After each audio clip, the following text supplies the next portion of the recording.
Tem uma informação hoje importante aqui do UOL, uma informação exclusiva aqui do UOL, que fala sobre o gasto do PL com os supersalários de Bolsonaro, de Michele Bolsonaro e de pessoas próximas ao ex-presidente. Segundo a reportagem aqui do Igor Melo, o PL gastou ao menos R$ 870 mil em apenas 6 meses com o pagamento de salários ao ex-presidente Jair Bolsonaro, à ex-primeira-dama Michele Bolsonaro e ao ex-ministro, o Braga Neto, que foi vice de Bolsonaro, e além de outras 10 pessoas ligadas a ele.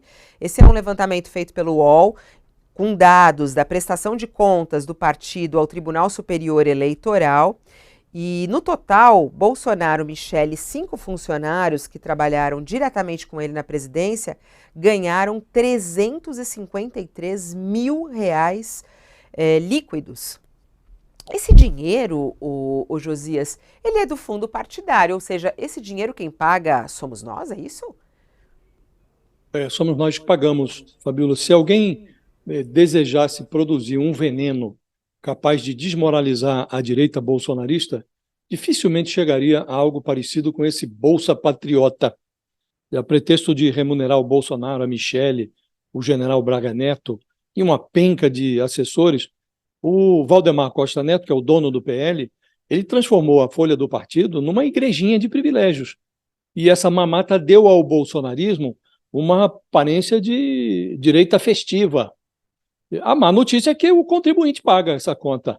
Uma farra que custou aí 870 mil em apenas 6 meses. Esse espeto, Fabíola, ele inclui o salário de ministro do Supremo, recebido pelo Bolsonaro, e remuneração de deputado federal para a Michele e para o Braga Neto. A conta vai às nuvens quando forem contabilizadas a infraestrutura funcional, as vantagens indiretas, as viagens e outras imoralidades. O Bolsonaro é um patriota extremado, né? A gente já disse aqui, ele se casou com a pátria e foi morar no déficit público.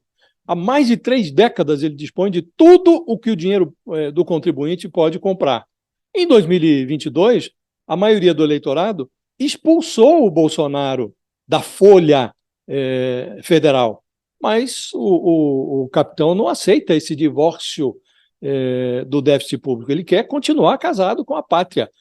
Ele já enriqueceu com o faturamento daquela holding familiar da Rachadinha, um empreendimento que morde ali nacos de salários de assessores para bancar as suas despesas, a compra de imóveis, gastos ali feitos em dinheiro vivo. Agora ele enfia para dentro dos cofres públicos também a Michele, aquela personagem que se apresentava durante a campanha como a ajudadora oficial do Bolsonaro. Fica demonstrado, Fabíola, que aquela conversa toda, aquele patriotismo transbordante, aquela defesa incondicional da família, a ânsia por liberdade, tudo isso é impulsionado pela mesma invariável mola sedutora dos políticos brasileiros, que é o dinheiro do contribuinte, que o Valdemar está gastando no PL como se fosse dinheiro grátis. E não é dinheiro grátis. Não é dinheiro grátis. Em algum momento, Fabíola, alguém tem que arrancar o Bolsonaro e os seus asseclas de dentro dos cofres públicos. Hoje, além dessas mamatas proporcionadas pelo PL, o Bolsonaro, a Michele e o Braga Neto têm em comum o fato de que estão pendurados em processos criminais. Eles são, no caso dos 3, a suposição de inocência é um direito em suspenso, sub júdice. Talvez tivessem dificuldade para arrumar emprego na iniciativa privada. Mas está lá o Valdemar abrindo os cofres do PL, abastecidos com verba do fundo partidário, portanto, dinheiro público, para garantir essas ilegalidades, essas malandragens, essas imoralidades. Bolsonaro está inelegível. inelegível, então é isso que chama a atenção, inclusive, né? É um gasto altíssimo do fundo partidário. E aí tem toda uma discussão, né? Porque Bolsonaro lá atrás fazia críticas, né? Ele falou assim, ele fez uma campanha, não vote em quem usa o fundão. E hoje em dia é o fundão. E além da questão do fundão, além do salário que ele recebe no PL, ele também tem as aposentadorias, né? Ele acumula aposentadoria como capitão do Exército, da Reserva, e como deputado federal, R$ 34.000 por mês em valores líquidos. E Braga Neto acumula o pagamento do PL de cerca de R$ 24.000 com aposentadoria como general. Tem isso também, né, o Josias, o pagamento a essas pessoas que estão lá na política, como o próprio Bolsonaro, mas que não podem nem se candidatar. Então, quer dizer, isso não deveria ser visto pela Justiça Eleitoral? Pode um negócio desse? Não deveria poder, né, Fabíola? Precisa ser visto. Não é possível que essa situação permaneça assim indefinidamente. Isso, se você for analisar à luz da legislação, até pode ser que você encontre elementos que justifiquem, outros líderes partidários já foram pendurados aí em folhas salariais de partidos políticos. Agora, isto é imoral.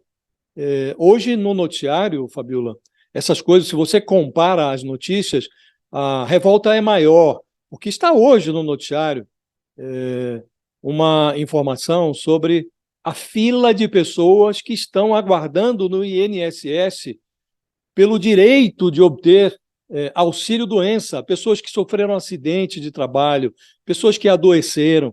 1 milhão, mais de 1 milhão de pessoas estão na fila do INSS e não conseguem obter o benefício. Agora o INSS está mudando as regras, dispensando as pessoas de passarem por uma avaliação médica presencial. Estão tentando acelerar o processo, mas há mais de 1 milhão de pessoas nesta fila. E aí você verifica o Bolsonaro, a Michelle, o Braga Neto, que tem contas a ajustar com a democracia brasileira, com o processo criminal, estão lá respondendo a processos no Supremo Tribunal Federal. Pessoas assim, cuja inocência está sub júdice, ganhando salário do contribuinte, realmente não é razoável que isso perdure, Fabíola. Em algum momento, se não a justiça comum, o TSE tem que analisar isto. E nós poderíamos aqui dizer, o Congresso precisa aprovar alguma coisa que impeça a utilização do caixa partidário em benefício pessoal, em benefício dos políticos, em benefício dos líderes partidários. Mas isso seria uma quimera. Falarmos disso aqui no momento em que está sendo votado lá no Congresso uma lei, um projeto de lei que concede anistia até para os partidos que fraudaram a cota de 30% de investimentos em candidaturas femininas. Essa emenda constitucional libera os partidos de todas as tramóias feitas nos últimos anos. Então, num ambiente assim, seria onírico imaginar que o Congresso aprovasse algo para limitar essas malandragens, né? Mas alguém, se o país ainda dispõe de algum senso crítico, alguém na Justiça Eleitoral, na Justiça Comum, tem que tomar uma providência contra esse tipo de coisa. Não dá. O contribuinte ficar pagando para pessoas malandrearem às custas do fundo partidário, não dá. É insuportável isso.